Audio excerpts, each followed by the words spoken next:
Harold Green, Laura Diaz, Byron Miranda with weather, and Jim Hill on sports. You're watching CBS 2 News at 11.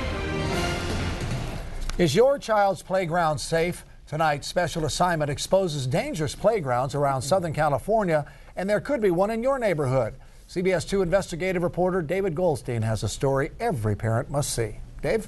Well, Harold, when you send your kids to play on the playground, you think they're safe, but tonight we've uncovered hidden dangers in playground equipment. Substandard, unsafe, outdated playgrounds. They're violating state law, and they're all over town.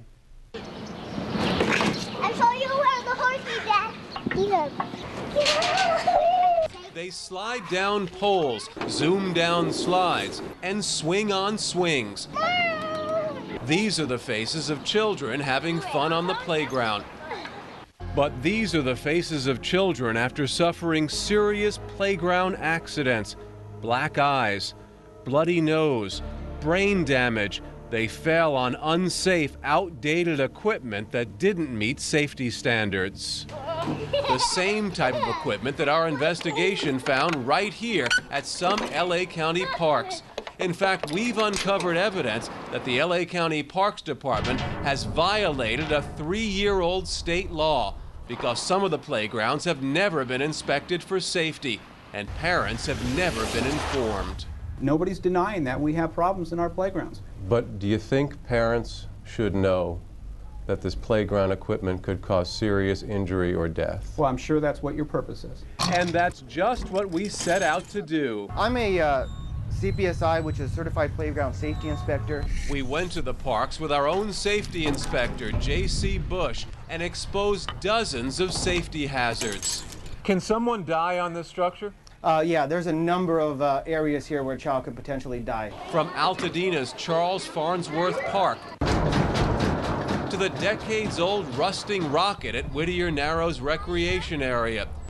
You can see how unsteady this is. To the cement castle at Dalton Park in Azusa. I wouldn't let my kids play on it. And the metal slide exposed to the burning hot sun at Del Valle Park in Castaic.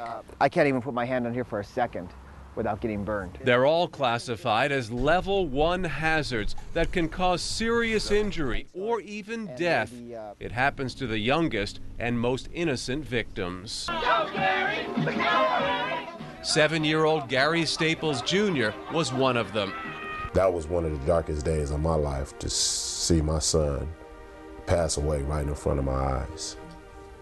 Staples was a normal second-grade boy who, like most kids, loved to climb on the monkey bars. I knew he was going to be one of the top athletes in here in Oakland, California.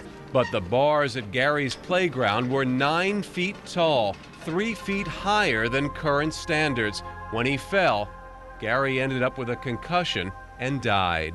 That pain is so deep, it's so real.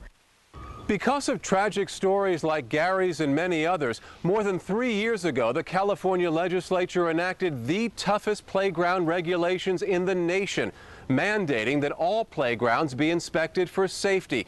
But we've uncovered that here in LA County parks, many playgrounds have never been inspected. Some of the structures are much higher than the height recommendations. Others pose hidden dangers for children. They're called head entrapments. That's where a child's body can slide through the iron bars and their head can't. And that leads to strangulation. Head entrapment, head entrapments, head entrapments. We discovered dozens of head entrapments, plus other potentially deadly conditions. Pretty hard. Hard-packed sand that's supposed to be at least 9 inches deep to cushion a fall. And within a matter of minutes to an hour, a child could die from a brain hemorrhage. Rusting bolts that hide hidden dangers. A child walking through here and then lifting up their head would easily be able to pierce their skull. And aging structures that just should be shut down. There are parks and playground equipment that totally need to be removed, that are serious injuries or deaths waiting to happen. County Parks Chief Tim Gallagher admits the playgrounds don't comply with standards, but claims they are safe. However, the department's own documents obtained by CBS 2 Special Assignment show 185 level 1 hazards, which could cause death or serious injury. Many have not been corrected.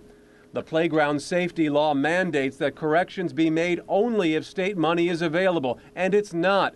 Gallagher says he doesn't have the money, even though his budget is $100 million a year. We have tremendous problems. There's no doubt about it. I'd love to wave a magic wand and correct it all, but we can only do what we can as quickly as possible. But the city of LA found money to replace all their playgrounds and spends $1 million a year to keep them up to code. Children's safety.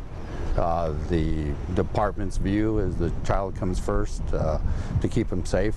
His lifespan here on earth was short. The Staples family have now become advocates for playground safety, reading from a plaque immortalizing their son as someone whose life and death was meant to help others. God chose that angel so that other children will be able to play on safer playground equipment. But not in LA County, where many of the playgrounds do not comply with current standards, perhaps playing Russian roulette with your child's safety. Well, just 3 weeks ago, the LA County Board of Supervisors approved the hiring of a playground inspection team, but their job will take 3 months before the inspections are complete, much more time before any repairs or renovations are made. In the meantime, the unsafe playgrounds remain open for your child. David Goldstein, CBS 2 Special Assignment. Laura? David, thank you for the fine report.